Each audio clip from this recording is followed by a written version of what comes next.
Friends hi hello ఈరోజు fried rice మళ్ళీ చేస్తున్నానండి. మా తమ్ముడు వచ్చాడని ఫ్రైడ్ రైస్ చేశాను. చాలా బాగుంటుంది. ఇంట్లోనే ఈజీగా వెజ్ ఫ్రైడ్ రైస్ టేస్టీగా ఉంటుంది. ట్రై చేయండి. అప్పటికప్పుడు 5 మినిట్స్లో అయిపోగలిగే బ్రేక్ఫాస్ట్ అయినా అనుకోవచ్చు, లంచ్ అయినా అనుకోవచ్చు, డిన్నర్లో అయినా తినచ్చు. చాలా బాగుంటుంది. ట్రై చేయండి. నేను చేసిన విధంగా ఒకసారి ట్రై చేయండి. 1 గ్లాస్ రైస్ పక్కన ఉడికించి పెట్టేసుకున్నాను. 1 ఉల్లిపాయ, 5 పచ్చిమిర్చి పొడవుగా కట్ చేసేసుకొని ఆయిల్ 4 స్పూన్స్ అంత వేసేసుకున్నాను తాలింపులో. ఇంకా జీలకర్ర 1 స్పూన్ వేసుకున్నాను. దాంతోపాటు పుదీనా పిరికెడు, కరివేపాకు 2 రెమ్మలు, కొత్తిమీర 1 పిరికెడు, ఈ 3 వేసుకున్నాను. ఫ్లేవర్ చాలా బాగుంటుంది. మీ దగ్గర పుదీనా లేకపోతే కరివేపాకు, కొత్తిమీర అయినా వేసేసుకోవచ్చు, ఇబ్బంది ఏం లేదు. పుదీనా ఉంటే ఫ్లేవర్ చాలా బాగుంటుంది. ట్రై చేయండి. బయట చేసే ఫ్రైడ్ రైస్ కంటే ఇంట్లో చేసిన ఫ్రైడ్ రైస్ టేస్టీగా హెల్తీగా ఉంటుంది. ట్రై చేయండి. నచ్చితే లైక్ చేయండి. నా వీడియో నచ్చితే ఫాలో అయిపోండి. ఇంకా ప్రాసెస్ చూసేద్దాము. ఫ్రై చేసేసుకుంటున్నాను. హై ఫ్లేమ్లోనే దగ్గరే ఉండి కాస్త కలర్ మారేంత వరకు ఫ్రై చేసుకోండి.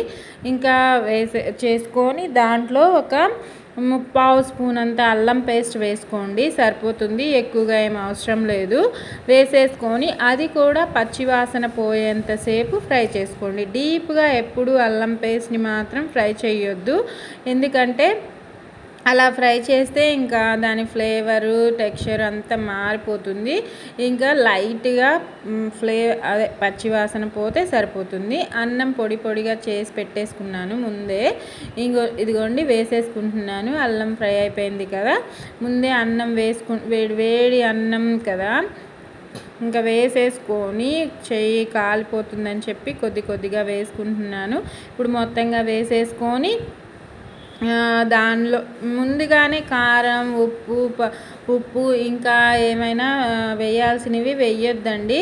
అన్నం వేసాక అన్నం పైన సాల్ట్, కారం, ధనియా పొడి ఇవన్నీ వేసుకోండి. మీ టేస్ట్కి సరిపడా వేసుకోండి. ఉప్పు కారాలు చాలా బాగుంటుంది. నేనైతే 2 స్పూన్స్ అంత వేసాను, సరిపోతుంది ఈ రైస్కి. 1 స్పూన్ అంత కారం సరిపోతుంది. ధనియాల పొడి కూడా 1 స్పూన్ అంత వేసాను, కరెక్ట్గా సరిపోతుంది. ఇంకా ఏ సాసులు అవసరం లేదండి. ఇలా చేసుకోండి, తినండి. Easy and tasty recipes.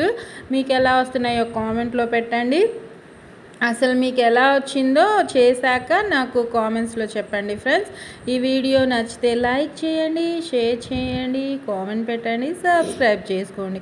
చూడండి, ఇదంతా నీట్గా మిక్స్ చేశాక ఎలా ఉంటుందో కలర్ఫుల్గా చూపిస్తాను. ఆ టెక్స్చర్ కూడా చాలా బాగుంటుంది. టేస్ట్ ఎగ్ కావాలనుకున్న వాళ్ళు పక్కన విడిగా ఫ్రై చేసేసుకొని మామూలు ఎగ్ని దీంట్లో మిక్స్ చేసుకోండి. అప్పుడు 2 తినచ్చు. వెజిటేరియన్స్ తినచ్చు, నాన్ వెజిటేరియన్స్ తినచ్చు.